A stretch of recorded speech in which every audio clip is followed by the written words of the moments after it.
Okay, so ladies and gentlemen, welcome to another episode of Blood and Oil Lists number 2. This episode, we're going to talk to my main man Mike. You might remember him from the battle report we just did on my channel, where he famously sung and probably will continue to sing if he ever takes Rupert ever again with his Menoth army. And yeah, and we'll also go into my lists a little bit later. But Mike, you're taking Menoth. We've seen how fun your Menoth lists can be with Crusaders that don't have reach and a few other things that we hilariously joyingly broke, which was fun. If you want to watch that battle report, feel free to click the annotation on the screen right now. But yeah, let's get straight into your first list, buddy. What are you doing for your first list? Okay, so the first list that I'm going to take is basically my go-to list. It's sort of an expansion of the 35-point list that we used in the battle report. So it's my High Exemplar Krios list. So he's my Warcaster. In his battle group, he's got a Crusader, a Reckoner, a Vanquisher, and a Revenger? Revenger? Or is it Revenger or Repenter? Or... Oh man, I've got them confused. Here we go. Hang on. This is always fun when we have the books in front of us as well. Is it a Revenger? It's a Revenger. Yeah, Revenger. Revenger, that's it. A Revenger is the Arknode guy. Is the Arknode geezer. Okay. And then there's a max unit of Exemplar Errants with the UA. A max unit of Holy Zealots with their UA, then a max choir, one Vassal of Menoth, my buddy Rupert Carvolo, the Piper Award, and the Covenant of Menoth. Man, that sounds like you were saying, just a couple of added additions onto your 35-point list you used on the battle report. But go through the list. What you think this list can do? What you think is definitely worth its points in value. Like I can see on there, the Reckoner is horrible with the the Vassal that you took last time. That nice little combo and a few other things, but yeah. So the Crusader's basically a standard beat stick, which we all know doesn't have reach. So you want to get him in as close as possible. They're really cheap, so they're always good value. And I like taking them with Krios because they're sort of in the fluff. He's got his own Crusader that he's had for ages, which becomes the Fire of Salvation, and Crusaders sort of fit his theme. A Reckoner and a Vanquisher is a really sort of solid pairing. You've got one that's shooting off a big flare, single shot of a high power, and then the Vanquisher is shooting off its own big AoE that's good for infantry clearing. Yeah. Taking the Vassal between them means that depending on what, it's more important to get a second shot off that turn. You can always do that. That's true. The Revenger is something that I added in after doing the battle report, where I had the points spare and I wasn't sure how I was going to use them. But Krios has got a couple of good spells which are quite offensive, and often you want to keep him back and out of the way, because if he gets too close and he's not camping enough focus, he will die. But if you can send a Revenger around the outside, it's got a shield, so it's a little bit more survivable, and you only have to get in range for one of those fireball spells that are Warcaster to really be a nuisance from a sort of another direction. That's true. Then you've got the max unit of Exemplar Errants. By the time you've got Rupert giving them Fearless and Tough, and the Covenant of Menoth, meaning they can't be knocked down, they become a massive tar pit. So they're good for one zone contesting, and then the Holy Zealots with their UA is another great tar pit, and really good for running up the board first turn and just trying to get rid of other big horrible Crix units or something like that. There's just hundreds of thousands of them all over the board. So yeah, it's just a fun list. It's a list with a really powerful feat in it and a really good caster, I think. That's true. That's a really good list. I like your list 1. It's pretty solid. So if we move on to list 2 then, buddy, what are we looking at right here? Is it tier listed as well? Yeah, this is tier 4. Oh, tier 4. Yeah, so Harbinger of Menoth, tier 4. So she... I'll go through the list first. Go through the list and then the tier benefits. Yeah, tier benefits, yeah. So she, in her battle group, she's got 2 Crusaders, a Sanctifier, Devout, and also the Hierophant Warcaster attachment. Okay. Then there's the Avatar of Menoth, a max unit of Holy Zealots with their UA again, a max choir and a minimum choir, High Paladin Dartan Vilmon, who is a machine, and 2 of the standard paladins of the Order of the Wall. Okay, so from what I can see from just this list, just some of the models, that this looks like it's I'm going to punch you square on in the face list. Yeah, that's basically what this is. There are no warjacks with any kind of shooting in this list. You do not want to be bringing this against a list that's like Retribution, that's going to stand back and shoot at you. Shoot, yeah. You want to be just walking straight up to them, and realistically, by the time you've got 4 heavy warjacks in there, if you can get them all engaged, people are going to really struggle to clear them all out of the way. They also provide a lot of nice bigger bases for Harvey to hide behind. That's true. Well, before we break down that list a little bit more, what is the tier benefits of Harvey? There it is, the lovely book. The lovely book. So okay. What have we got? Tier 1 is you increase the field allowance of Paladin solos by 1 each time you add a unit. Okay. So basically, I've only using 2, but there are people who will run this tier list and they'll just add loads and loads of minimum units and then have 6 Paladins, which is kind of overkill and a bit spammy, but bit of craziness, yeah. Yeah. Tier 2, you gain +1 on your starting roll for having the Avatar of Menoth, which is just always nice. Tier 3, having Dartan Vilmon in there. This is probably the best. Well, maybe. For every Paladin solo, which for me is 3, place 1 wall template anywhere within 20 inches of the back edge of the Harbinger's deployment zone after terrain has been placed, but before either player deploys his army. These are linear obstacles that grant cover. So the guys from the Order of the Wall brought the wall with them. That's pretty cool. And it basically means that once you've got the terrain out, if you're not happy with the way it looks and you're worried about Harvey being quite exposed, you can get a few extra walls in there that will grant a bit of cover. I love how those walls give her cover, yet she's like floating in midair and people are trying to chain her down. I don't understand how she gets like a wall benefit from that, but... Yeah, that's pretty horrible. And what was the final one, the tier 4 one? Providing you get 3 or more heavy warjacks without ranged weapons in her battle group, the points cost of a heavy warjack without a ranged weapon is reduced by 1. Okay. So that means that you're getting Crusaders for 5 points each. The Avatar of Menoth's gone down to 10 points instead of 11. Wow. And my Sanctifier obviously is down to 8. Wow, that's pretty awesome. Yeah, that is really good. So, I see you have a max choir and a minimum choir in there. Is there any reason why? Have you got one choir over one section of the board and the others are behind another section? What's the meaning behind it? The way I would usually use this is the Holy Zealots, they're going to run up the board, throw a few firebombs around, and then they're all pretty much going to die fairly quickly. They're not designed to be much more than a screen and clear out a bit of infantry, but as they die they're going to generate souls for the Sanctifier. Okay. So he's going to sit behind them, and generally I like to run them at one side with the Sanctifier off on his own and the other warjacks coming up the other side of the board. So I like to have a minimum choir just for the Sanctifier. It uses the points, and it just kind of means that people can't shoot at him for a turn or cast spells on him for a turn in the same way that the others are protected. Cool. So that seems like a fun list. Like, just the tier benefits is pretty cool for having, extra warjacks, extra paladins and stuff.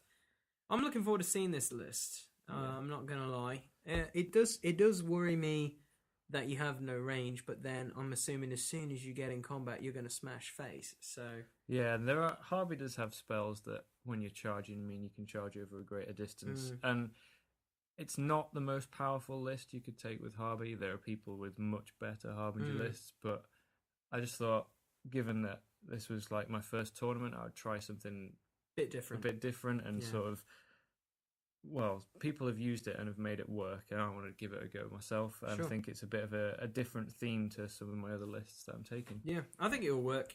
I think it just needs to stay away from range stuff. So, like you said earlier, Retribution, maybe even Signar, maybe even another Menoth the shooty list. Just like maybe it could work really well, say against Legion and Trolls and stuff like that. Guys who like to get into combat direct face, or even Scorn. For goodness sake, that would be pretty fun. Yeah, the only problem with Scorn is if we've got Agonizers floating around. Yeah, that's it. Agonizers. There's a lot of warjacks in there that you don't want to be unable to allocate focus to. See, it only had to bring up Scorn to bring out the Rage of Agonizers. We all would love an Agonizer in our armies, guaranteed. But okay, so let's move on to your third list and final list. Yeah, so this is my third list where basically I didn't really have any idea what I wanted to do, and I kind of didn't have the models to make a really different third army. So what I've done is basically bought another caster that will hopefully work with some of the other models that I have. Okay. So it's Grand Exemplar Krios. So Krios a bit later in his life. A bit more epic. He's been promoted. So in his battle group, he's just got the Reckoner and the Vanquisher. Then he's taken the Max Exemplar Errants again with the UA. Okay. This time also taking the Exemplar Cinerators, which are a good solid unit, especially under his feet. Okay. Not as good as Bastions, but I don't have any Bastions, so Cinerators it is. Then I'm taking the Max Holy Zealots again with the UA, the Max Size Choir, then 2 Vassals this time, Okay. 1 for each Warjack. Okay. High Exemplar Gravus, the Dragoon solo, and then a Paladin of the Order of the Wall. Wow. To finish off. Okay, so yeah, like you said, you've had a few games with this guy with a few models. I know I've seen you around the club playing, getting used to like his feet and some of his spells and stuff, and it seems that you've built quite a decent list out of a caster you haven't really used as much. But yeah, just give us like a rundown of like what this list really can do, because I think it probably has the potential to punch things in the face again really hard. Yeah, this list, the Holy Zealots again, they're just going to run up there. They're going to cause a bit of chaos in the early turns, contest a zone, and then they're probably going to all die. But that's fine. The Reckoner and the Vanquisher are 2 really solid Warjacks that they're always good for the reasons that we talked about earlier. Then I've got the Exemplar Errants with their UA, fantastic unit for holding the zone. The Cinerators are Weapon Masters. That's kind of what ties in with Krios' feat here, because his feat is obviously that your initial attack automatically hits, and then everyone who's in combat gets to make an additional attack, which will also automatically hit. Wow. So he really likes Weapon Masters. The best unit for him to use would probably be Knights Exemplar. Don't have any of those because they're obviously Weapon Masters. But again, Exemplar Cinerators, they're going to walk up. If you can get them in the right place for the feat turn, they're 2 attacks each. They're going to automatically hit. They're only power strength 12, but they are Weapon Masters. And I assume if they charge as well, you probably could even end up having 4 dice on 1 attack, then straight up 3, and then another 3. So effectively 10 attacks. Yeah. Well, not 10 attacks, but 10 dice rolls. Wow, that's that's pretty bloody horrible. Not gonna lie. So it's almost like there is a way to use Cinerators that is good, because in general people don't tend to use them. People don't seem to use them, eh? They're kind of in that horrible spot that they're not quite a Bastion, but they're more than a Knights Exemplar, but not quite as good, Cool. but not all the way towards a So Bastion. they want to be this and this, but they're really not. They're stuck in the middle, kind of, in a way. Kind of, yeah. Yeah. I'd say so. High Exemplar Gravus, a model that I have. He's not great on his own, but there's a lot of stuff to fuel him with souls this game. I found originally when I bought him, I would send him in on his horse straight at something and he would just die. He's only power strength 11. Okay. The way that you really want to do it with him is load him up on souls from stuff dying in the background. And then because he's on his horse, he's got a huge charge range. You can send him in, his attack's going to automatically hit. And at this point, he can either spend his souls to boost, or he can buy more attacks. So for me, I would probably look to boost, because then you're getting 1 attack that automatically hits on charge, that's boosted. And you get another one for free, boost that, and then you can buy a 3rd and boost that. Yeah, that's pretty sweet. So at power strength 11, if you sort of assume you're going to get an average of 3, then you've gotten to power strength 14, which is a little bit better. Which is better than, that's pretty sweet. So, like I said, with Rich and Chris, out of the 3 lists, what is particularly the favourite that you like the most? My go-to list is High Exemplar Krios. Okay. My first Krios list. It's the one I've played with the most. It's the one that I have success with the most. Even if I forget that Crusaders don't have reach, I can still do pretty well with these lists. The Harvey list is going to be fun to play, but not necessarily as competitive. And the 3rd list is going to be a bit more chaos. I'm probably not going to use it as much because I won't have as much faith in it. Right. Okay, so yeah, like Chris, this is like your first major like War Machine tournament, if you will. Like I said to Chris, are you looking forward to it? What are the pluses and the bonuses that you were looking forward to? I know off mic we both were saying that it seems that you, me, and Rich, we're not really that competitive, but we like to turn up and just have a little bit of fun. But yeah, just explain what you're kind of going through towards this tournament. I'm really looking forward to it for a few reasons. I think one has been it's fantastic motivation to get loads of models painted. I think playing with painted models is so much more fun. You saw for the battle report how much I smashed out. Yeah, for that's that. true. And, that's crazy. I think when you've got an excuse to put painted models down on the table, it's really good. And I wouldn't want to be the guy. Oh. No, that's alright. It's a phone. I wouldn't want to be the guy who rocks up with like not even undercoated models and drops them opposite some guy who spent hours working on his army. And yeah, I did that last year with my demo core that I got like 3 days before Blood and Oil, but they will be undercoated and hopefully painted this time. I think it's all right with the unit, but you know when you just see some people who haven't done anything, I think that's a little bit of a shame. But aside from that, I'm looking forward to playing armies I've never played before. I've not had a single game against factions like Legion. Never really played Trolls. Circle as well, not really much experience. There's a lot of Circle going to Blood and Oil. Yeah, I saw that. That's that horror. It's gonna be that Morvanna on a goat. Yeah, Morvanna on a goat. Not looking forward to that. Yeah. So I think that's one of the reasons that I'm really looking forward to it, seeing other people's armies and also seeing how we do as like a club when we go down there. I don't know if our club are particularly good at playing, whether our standard of play is obviously going to be fairly consistent, apart from Chris, across the group. That's it. All our money is on Chris, because that guy is just crazy good at... He just seems to know loopholes and just know everything. He's like... How could I put it? He's like the Bible of knowledge when it comes to War Machine. Like, Chris, can this do... No, it can't do that, but it can do this. And we're like, oh, okay, cool. Yeah, I forgot about that. Thanks. Yeah. He's pretty sweet. Yeah, I think he's going to do the best out of everyone. But I think everyone's going to have a really good time. And I think... judging on the video from last time, it looks like it was a good laugh. Oh, it was hilarious.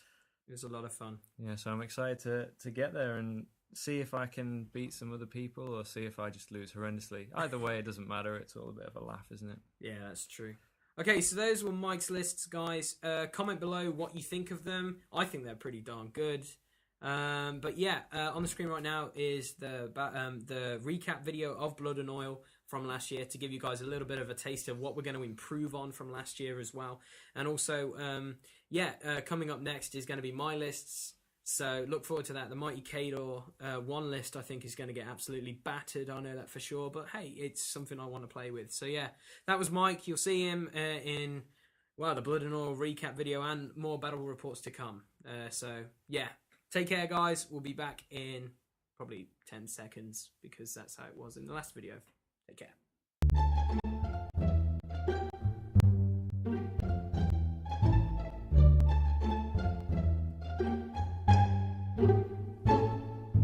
So guys, welcome back, and yeah, it's time for my lists. The Mighty Khador, that's right, I play Khador. If you don't really know that, then wow, that's some new information for you. But anyway, I have 3 lists. 2 that I'm really happy with, and the third I'm not 100% sure with, and I'm going to actually throw it out to you beautiful people out there in the YouTube community to help me build this third list. So, okay, kicking off with list number 1, I'm taking Epic Sorsha. Yes, Epic Sorsha, she's just an amazing warcaster. What more can you ask for? And the units that I'm going to take... Actually, no, let's go with her battle group. In her battle group, she's got Beast 09 and she has the Behemoth. And then, moving on to the units, I have a full unit of Kayazi Assassins with the unit attachment, which is the Underboss. And then I have a unit of Kayazi Eliminators, followed by 2 Manhunter Solos, the Great Bears, and also... the War Dog, which is attached to Sorsha. And then the big unit, which I found a lot of love with, is the Boom Howlers. I know the Boom Howlers are thrown around quite a bit with Khador and a few other armies, but they just seem to be really good for me. I never, ever play with the Boom Howlers, and to be quite frank, it's pretty cool that my main man Rich is lending me this unit, because he actually has the Boom Howlers and he's not really used them yet, and I'm getting the opportunity to do that. So guys, what do you think of my first list? It's pretty impressive. I think it's heavy hitting, and also it's really controlling. I think the few games that I've had, what I've done really well is shoving the Kayazi up in people's faces with the Boom Howlers, and then having like a second line of complete like baba boom, like if you want to call it that,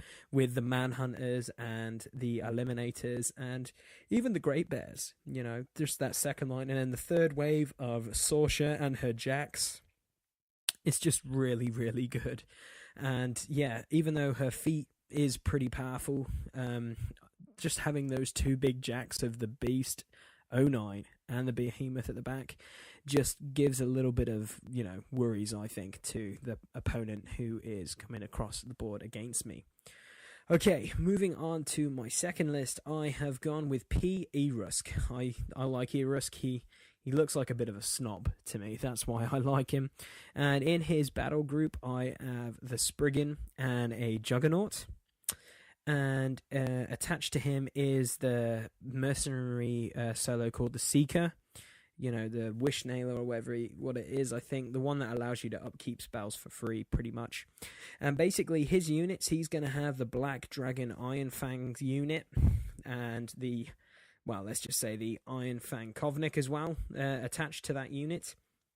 We also have, like, a mini Death Star unit of Winter Guard, consisted of Kovnik Joe, a full unit of Winter Guard, and two Rocketeers, and the unit attachment, which is the Officer and the Standard Bearer. And then I have a full unit of Nis Hunters, and then I have Iris, who is, well, yeah, she's just pure evil. And that is pretty much my second list. I like playing this list. I had a couple of practice games with this list against Mike's list, and a couple of games against Rich. And the one thing that I seem to struggle with this list more than anything is when to put Iron Flesh on the Winter Guard, and then when to take it off and put it on the Nis. I seem to like struggle. But having, you know, the Winter Guard having tough and then the Nis not having that ability is kind of frustrating. So I normally go with Iron Flesh on the Nis and just pray that the Winter Guard just make their tough rolls. So that's my second list. What do you guys think? Leave your comments below.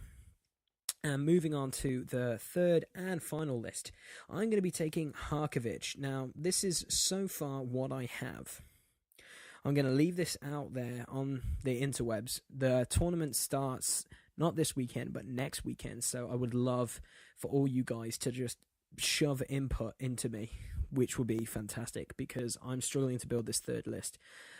The two things that I want in this list more than anything is I've got Black Ivan so far, and I've got the Conquest. I want to take the Conquest to Blood and Oil. I don't think anyone is going to be taking him, so I would love to have that thing on the board. You've seen it in my battle reports. It looks awesome. Just like what Chris was saying, I have a Colossal. I want to use it. I want to try and make it work. So I want to keep that in this list. So far, with the Warjack points allowed and stuff, I have a total of 24 points there. So that's half my army. Then I'm also going to take the Gobber Tinker and the War Dog, obviously, to make sure Harkovich stays alive a little bit more. So basically, what you're looking at there is about 26 points. So guys, you have pretty much got 24 points to play with. What do you think I should take? I'm throwing around the idea of taking Bombardiers, because I just want to try and make them work. Also the Widowmakers, and even possibly the Demo Corps. So obviously you can see this is a high armored list, but please leave comments below on what I can tinker with this list. But I definitely want to include Black Ivan, the Conquest, the Tinker, and the War Dog. They are like an auto include, so I have like 24 points to play around with. Please help me out. That would be much appreciated. And so, yeah, they are my three lists, and before that, those were Mike's lists. Please leave comments below about, like, do you like them? What can we change with them? But I know Mike's lists, he's solid with those. But my third list, guys, with Harkovich, I just need it to work. But going off what we've been saying for the whole time, the one list I'm really confident with is Epic Sorsha. I play a lot of games with Epic Sorsha. I think she's amazing. She's incredibly tough, and that feat is just deadly. But I think I've built like the right mixture of jacks and units. I think they just work really, really well, and I think that will scare a lot of people at the tournament. Talking about Blood and Oil, we went there last year and it was such a blast. I had so much fun. Leicester Fat Cats, who put it on, did a fantastic event, and I guarantee you it's going to be a fantastic event again this year. And you know what? I'm just looking forward to hanging out with, my friends, and also meeting new players and stuff like that. Last year I met Jamie Perkins, who was there. That was really cool, like talking to Jamie about some stuff, and it was just really fun, like talking to all the rest of, the Sheffield guys and a few other gamers who were there, who were like, well known for being in like the War Machine circle of British players. Yeah, at the end of the day, it's like 2 days of pure War Machine. It was a lot of fun, and I'm gonna have a lot of fun with it again, and you'll see that in December when I do the recap video, and hopefully you guys will see that. And on the screen right now is the old video of Blood and Oil, and if you want to watch it, you can click it and check out what we were doing. And this year we're going to go with a kind of more serious but also comical touch to it. So I'm gonna try and interview our guys, also interview other gamers who were there, and also talk about try and interview the Leicester Fat Cats as well, trying to get like Blood and Oil a little bit more, how can we say, publicity and stuff like that. So with that being said, guys, thank you for watching this video. If you haven't watched List 1 yet, the annotation is on the screen right now. If you liked what you've seen and heard and stuff, leave a like and comment below on stuff. And also, yeah, on the screen, you can see it. Look, there's our battle reports. Click that if you haven't seen any of our battle reports. We make mistakes so you don't have to, basically, is our tagline, because we mess up sometimes and it's fun to see, well, what we do wrong, and then we just laugh about it afterwards. So, guys, take care, have a good one, and yeah, we'll see you in December for the next War Machine content video, because yeah, Blood and Oil is going to be fun, and the battle report that's going to be coming in December is going to be a lot of fun to do, because we're going to end the year with a mini bang, shall we say. Take care, have a good one.